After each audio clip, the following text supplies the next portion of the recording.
Ja by som veľmi rada pokračovala v tom, že ako nielen mňa Boh viedol, ako poznávať Božiu vôľu, ale aj v tom, akou súčasťou je naša myseľ, naše srdce, to, ako sme ako ženy utvorené originálne a dá sa povedať, poviem popravde, inak ako muži.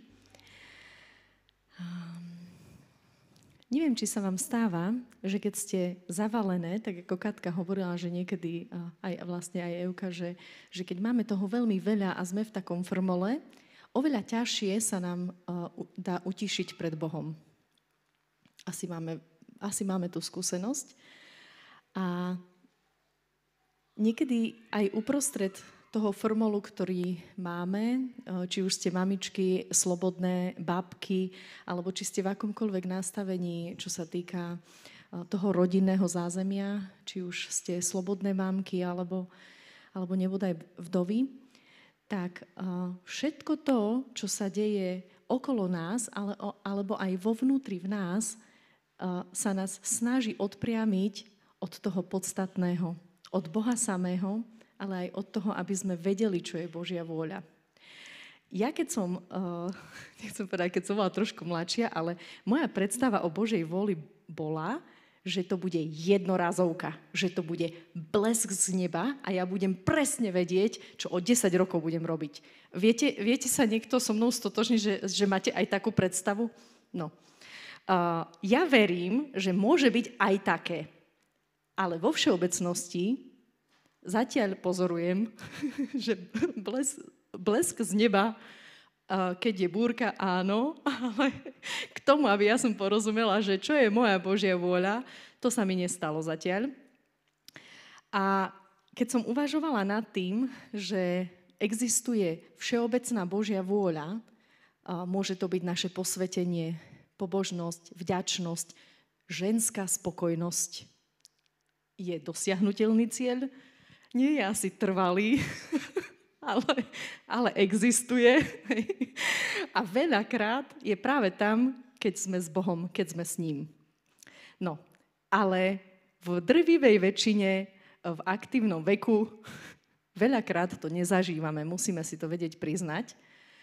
A ani honba za nejakou dokonalosťou alebo dokonalé poznanie Božieho plánu, dokonca asi ani dokonalé poznanie Boha samého, určite je správne chcieť poznať Boha viac a musíme si zároveň uznať, že na zemi ho aj tak nebudeme poznať tak, ako keď budeme s ním tvárou v tvár. Takže Božia vôľa môže byť všeobecná a môže byť aj zároveň v ten istý moment určitá konkrétna, jedinečná pre teba a pre mňa. A práve to objavovanie Božej vôle je, osobne môžem povedať, je to taká záhada pre mňa, také tajomstvo, nejaká detektívka, hľadanie a ja by som povedala také objavovanie.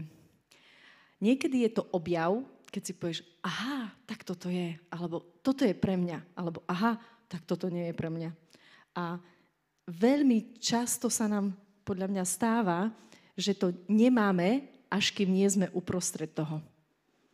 Že to nechytáme, kým jeden kľúčový faktor, a o tom by som chcela hovoriť, kým nemáme obnovenú myseľ.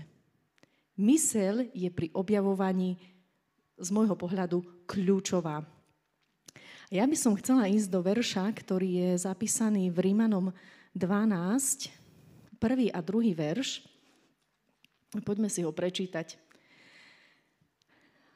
Prosím vás tedy, bratia, aj sestry, pre rôzne milosrdenstvo Božie, že by ste dali svoje telá v živú obeť svetu a ľúbu Bohu, rozumnú to vašu svetoslúžbu. A nepripodobňujte sa tomuto svetu, ale sa premente obnovením svojej mysli, aby ste skúšali, čo je Božia vôľa, to, čo je dobré, ľúbe a dokonalé. Ja mám veľmi rada ten preklad profesora Roháčka, lebo keď si uvedomím, že Boh má pre mňa dobré, ľúbe a niečo dokonalé, tak toto je naozaj, akože, Toto je definícia pre mňa. To je Božia vôľa, to je šité na mieru, to je aj to všeobecné, čo platí pre každého z nás. Božia vôľa je, aby sme boli s ním. Božia vôľa je, aby sme išli a kázali a nezapreli Krista. Božia vôľa je žiť svoj život najlepšie, ako vieme, správne, podľa Božích štandardov a aj so svojimi zápasmi stále vedieť sa pokoriť, činiť pokánie, zbaviť sa hriechu a ísť s čistým štítom ďalej. Keď som v službe, stáva sa mi, nechcem povedať, že často, ale stáva sa mi, že neviem, či sa to vám stáva, ale stáva sa mi, že ja niektorým ľuďom jednoducho nerozumiem. Akože, že prídem na takú hranu toho, že už to nedávam a inými slovami, nechcem povedať negatívne, ale poviem to tak, ako je, že mám dosť. Hej? A v taký čas bol to konkrétny moment, keď som sa rozhodovala, že či idem na plný úväzok. Niektorý ten príbeh poznáte. Tak som jednoducho nerozumela tomu, či je to Božia vôľa, alebo to nie je Božia vôľa. A mala som dojem, nie takej nespokojnosti, že stále nemáš dosť niečoho, ale mala som dojem, ako keby mi do tej skladačky niečo chýbalo. A objavila som tento verš, ktorý hovorí, že premente sa obnovením mysle, aby ste skúšali, alebo iný preklad je poznali, čo je Božia vôľa. To znamená, ak moja myseľ je zastretá, chýba mi niečo, nejaké vyjasnenie, objasnenie toho, čo Božia vôľa je a čo Božia vôľa nie je. No tak ja som sa akože v tej dobrej, zdravej nespokojnosti modlila a Boh mi dal len takú malilinkatú možnosť pozrieť na srdce iného človeka, s ktorým súvisel ten pracovný, to rozhodnutie pracovné. A ja som zrazu pochopila, že tým, že mi Boh odkryl kúsok srdca toho človeka, že mne sa vyjasnila Božia vôľa. A veľakrát sa mi to stáva vo vzťahu s ľuďmi, teraz je to viac asi konkrétne v službe, že keď mám dojem nejakého, že som zasekla, že nerozumiem, že mi chýba nejaký ten dielik do skladačky, že sa začnem pýtať, Bože, čo nevidím? Čomu nerozumiem? Ukáž mi, čo mi je zakryté, alebo objasni mi. A pre mňa osobne je poznanie Božej vôle až ako keby na hranici zjavenia. Pre mňa je Božia vôľa inými slovami robiť to, čo vidím, že Otec robí v nebi.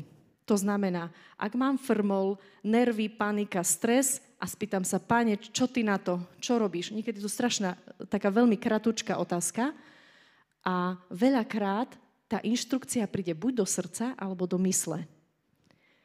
Veľakrát, keď som sa rozhodovala v závažných rozhodnutiach, neviem, či máte, ale niektoré možno máte tú skúsenosť, Boh povie veľmi jednoducho, len neboj sa. Ale ty nevieš aj tak, ako to bude. Len ti povie, neboj sa. To znamená, on ťa upokojí, že on to má v svojich rukách. A to je Božia vôľa, aby si sa vedela vierou oprieť, že on to má v svojich rukách, aj keď ty nevieš, čo bude o 5 rokov, alebo o pol roka, alebo o mesiac. Keď som rozmýšľala nad tým, ako sa mám obnoviť v mysli, ako to urobíš prakticky? Ja viem, že v našich kruhoch kresťanských takéto, nechcem povedať, že klišé, ale všeobecná odpoveď, ktorou nič nepokazíš, je čítaj si Božie slovo, modli sa v jazykoch, ja neviem, choď za nejakým poradcom a tak ďalej. Ale ak vynecháš ty alebo ja ten kľúč, ktorý spomínala Katka, byť s ním, je možné, že na to, čo je Božia vôľa, prídeš inak. Ale bez tejto ingrediencie sa nikto nepohneme bližšie k Bohu, ani k naplneniu Božej vôle. Ja milujem to, že Ježiš povolal učeníkov, aby boli s ním a išli kázať a som v produktívnom veku ako mnohé z vás, kedy mi je ľahšie robiť, ako byť. Ste tu také? Ja som tam zápasím, ale viem byť aj ticho. Pre niektorých to je asi ťažké si predstaviť, ale áno. Keď som čítala o tom, že každý z nás je iný a že sme súčasťou tela a že sme údy tela Kristovho, tak v anglickom preklade, je to v 1. Korinťanom, v anglickom preklade je tam to, že či sa oko bude porovnávať, že nie je ucho a že či je vlastne súčasťou tela, tak v angličtine v tom preklade je to napísané, že keď nie je oko uchom, či vôbec patrí do tela. A to slovo patriť je pre nás, ako nielen pre ženy, ale pre ľudí, najdôležitejšie asi na svete. Každý chce patriť. Každý chce patriť niekam, do rodiny, do vzťahu, chce patriť do nejakého spoločenstva. A to patriť zahŕňa aj byť milovaný, aj užitočný. A to, keď patríš Kristovi a on, nechcem povedať, že patrí, on nám nepatrí, nevládneme nad ním, ale on patrí do nášho života, je súčasťou nášho života, to je najviac. To je úplne, že najviac. A ja verím, že aj dnes môžete mať aj spolu so mnou tú skúsenosť, že patríme do nejakého veľkého Božieho plánu. A možno ten veľký Boží plán nemáš odhalený dnes, ale to, keď si dobrou mamou, alebo nedokonalou dobrou mamou, nedokonalou dobrou, manželkou, alebo nedokonalou dobrou single lady, jednoducho si na tom správnom mieste, kde máš byť v živote. Možno má Boh pre teba velikánsky plán, ale možno ti ho aj neukáže, aký je velikánsky, lebo by si do ňoho možno od strachu nevstúpila.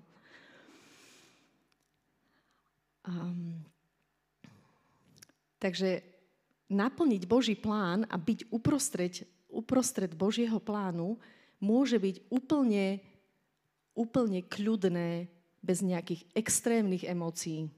Úplne bez nejakých ovácií, bez nejakého poďakovania veľakrát.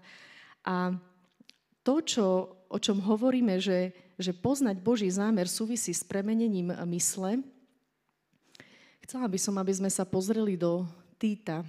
Apoštol Pavol hovoril Týtovi, ja prečítam dlhší úsek z 3. kapitoly.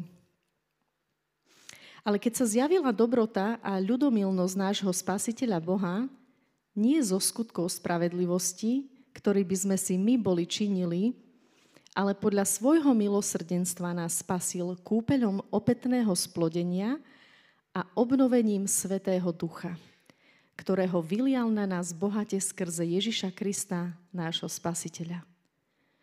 To obnovenie, to skutočné obnovenie mysle, ale aj nás ako žien, bytostí, prichádza cez Svätého Ducha. Cez vzťah so Svätým Duchom. A je možné, že veľakrát nám to ujde kvôli tomu, že sme zavalené, že naša pozornosť je niekde inde, ale určite máte skúsenosť, že kedykoľvek ste dali ten priestor a čas Bohu, svoju pozornosť, vtedy nikdy nebudete sklamané.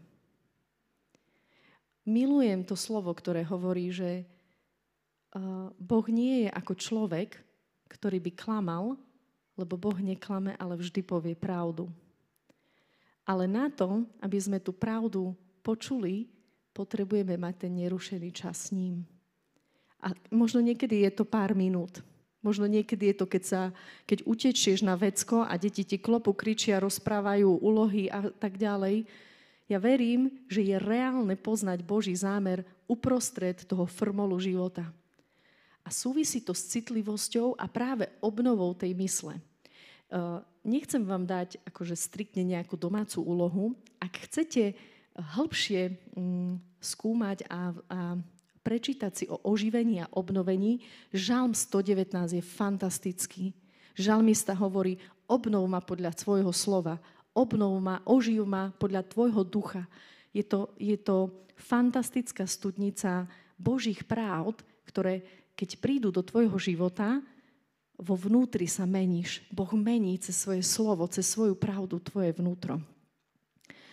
Keď sme zavalené, unavené, máme nedostatok spánku, niekedy to súvisí s obdobím života, práve vtedy, keď sme obťažené, práve vtedy sa ťažšie sústredíme na Boha.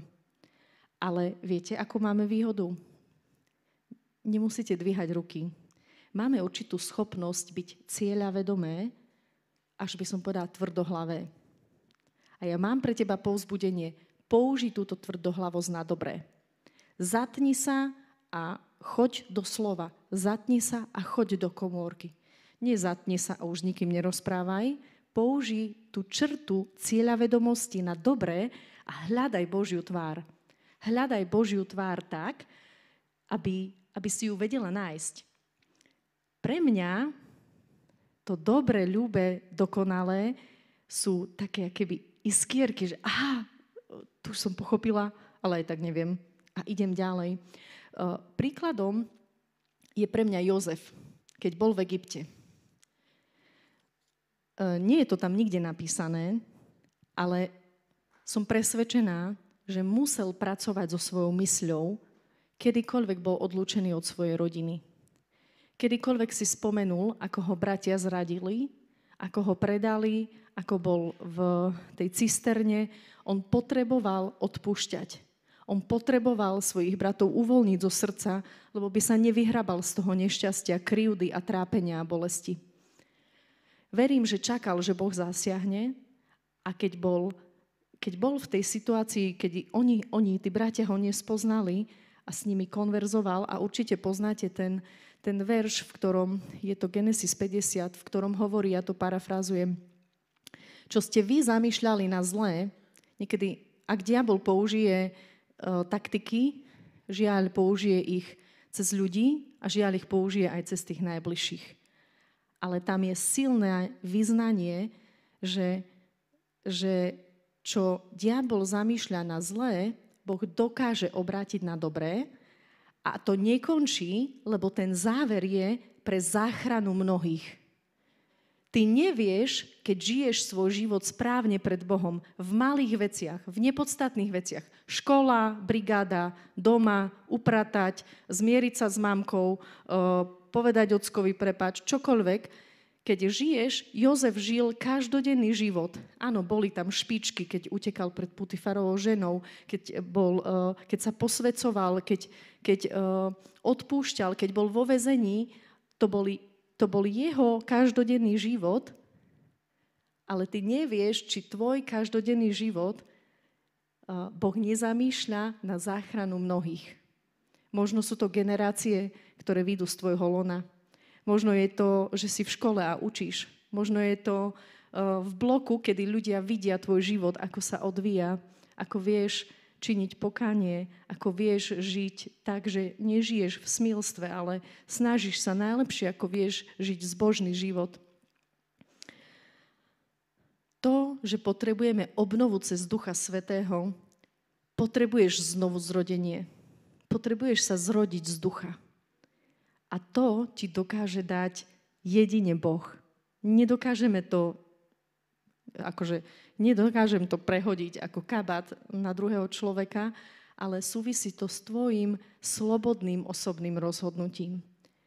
Ale niekedy tie naše rozhodnutia sú ovplyvnené práve tým, že nemáme premenenú myseľ.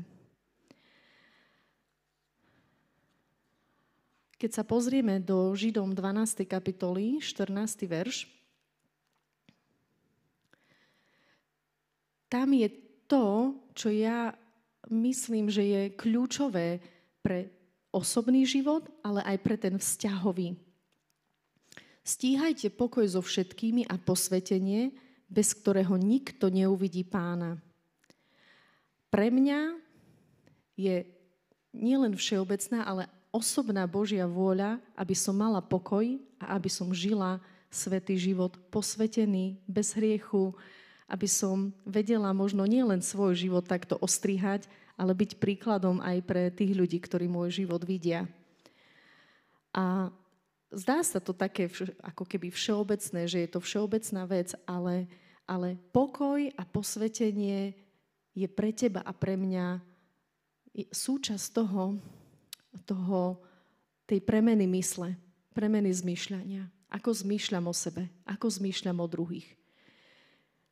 Poviem vám, tam, kde ja sa potrebujem zbadať, je vtedy, keď sa prichytím, že nie som vďačná. Keď sa prichytím, že niekým pohrdám, alebo stačí, že len trošičku sa človek povýši v srdci. Ešte to nie je pohrdanie možno. Alebo keď sa vytráca z môjho srdca chvála voči Bohu. Toto sú také 3 indikátory, kedy viem, že potrebujem so sebou pracovať a potrebujem ísť na kolena a činiť pokánie. Tá premena mysle, aspoň pre mňa, začína na kolenách. Nekončí tam, ale začína.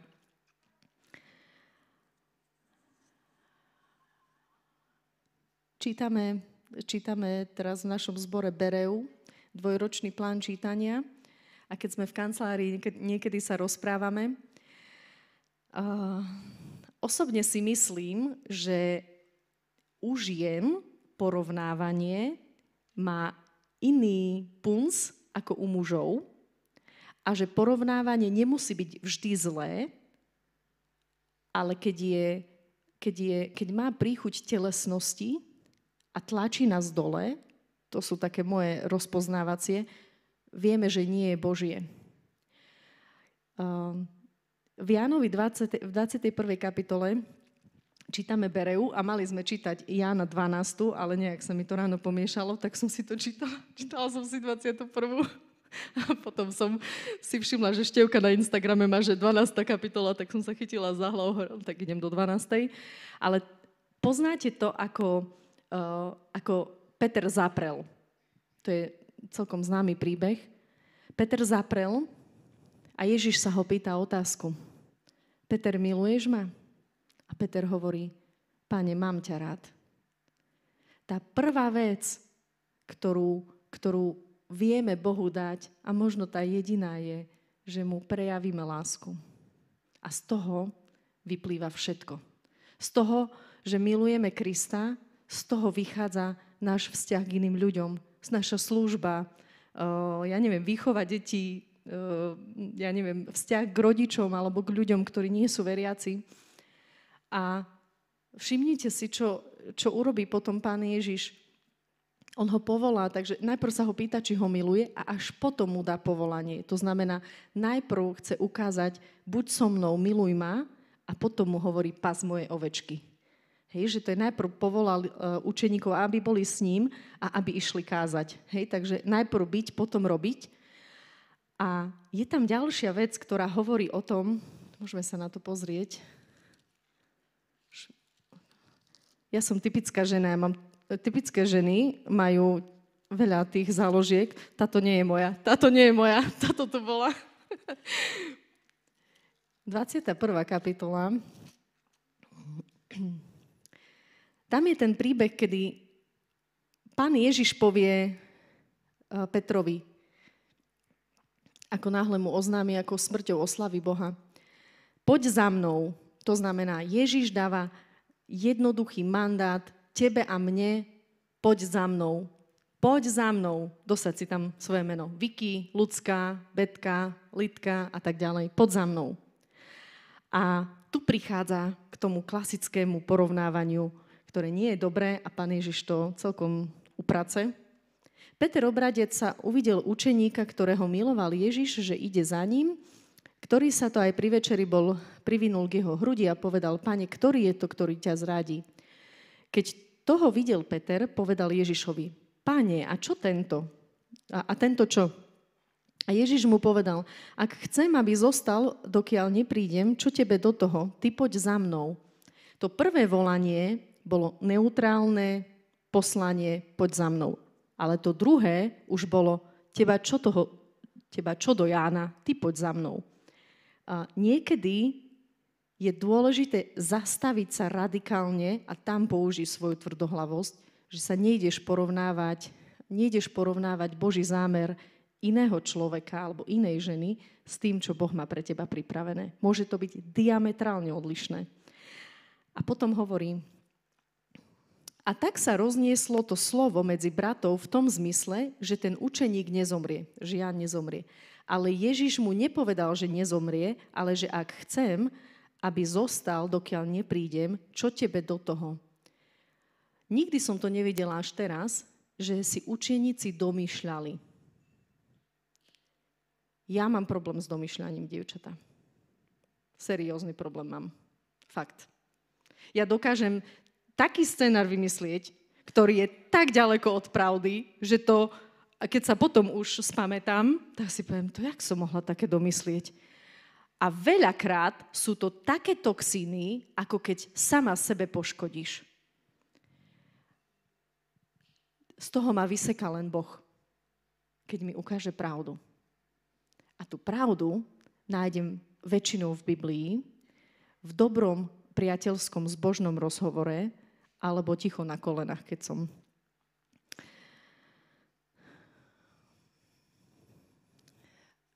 Učeníci ani my nie sme imunní voči porovnávaniu a nie sme imunní ani voči domýšľaniu alebo vymýšľaniu. Preto potrebujeme vedieť pracovať so svojou mysľou tak, aby sme vedeli zaistiť, že v našich srdciach sú Božie veci. Neviem povedať s určitosťou tak čierno-bielo, keď počujem či už nejaké kázne alebo niečo, že čo je duševné a čo je duchovné. Ale Duch Svätý ma vie zorientovať. Keď som uvažovala nad tým obnovením mysle, ukázal sa mi verš zo Žalmu 51. Myslím, že ho máme aj na projekcii. Je to žalm, ktorý písal Dávid po tom, čo zhrešil a činil pokánie. A v tom žalme hovorí Dávid, ja si to predstavujem ako taký výkrik pred Bohom. Stvor mi čisté srdce, o Bože, a obnov priameho ducha v mojom vnútri. Nezavrhni ma spred svojej tvári a nevezmi odo mňa svojho svätého ducha. A ten 14. verš je: navráť mi radosť zo svojho spasenia a podopri ma dobrovoľným duchom. Tam je, v jednom preklade je, že obnov moju radosť zo spasenia. Neviem, či vieš, ale radosť nie je niečo, čo na teba spadne, keď žiješ zbožný život. Ako pre mňa bol trošku oči otvárajúci moment, keď mi bolo povedané, že odpustenie je rozhodnutie. A prišiel ďalší moment, keď som si uvedomila, že aj radosť je rozhodnutie. Že radosť, aj keby som nemala žiadnu inú radosť zo spasenia je dosť. A ja chcem, aby sme mohli možno teraz sa postaviť, aby sme mohli skúmať pred Bohom, čo chce Boh obnoviť v našej mysli. Čo je zakryté, čo nám prekáža v tom, aby sme videli Božiu vôľu. Možno je to Božia vôľa na tvoj ďalší krok alebo ďalšie rozhodnutie. Boh chce dať svetlo. On nechce dať tmu. On ti chce dať svetlo na ďalší krok, ktorý potrebuješ urobiť.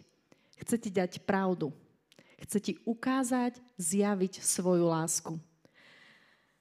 Božia vôľa súvisí s tým, že potrebuješ mať zjavenie ponajprv, kto je Ježiš. Ten objav, že kto je Ježiš pre teba osobne. Zjavenie 19.12 hovorí o tom, že tá druhá časť, čakajte, som v Židom. Už to padá.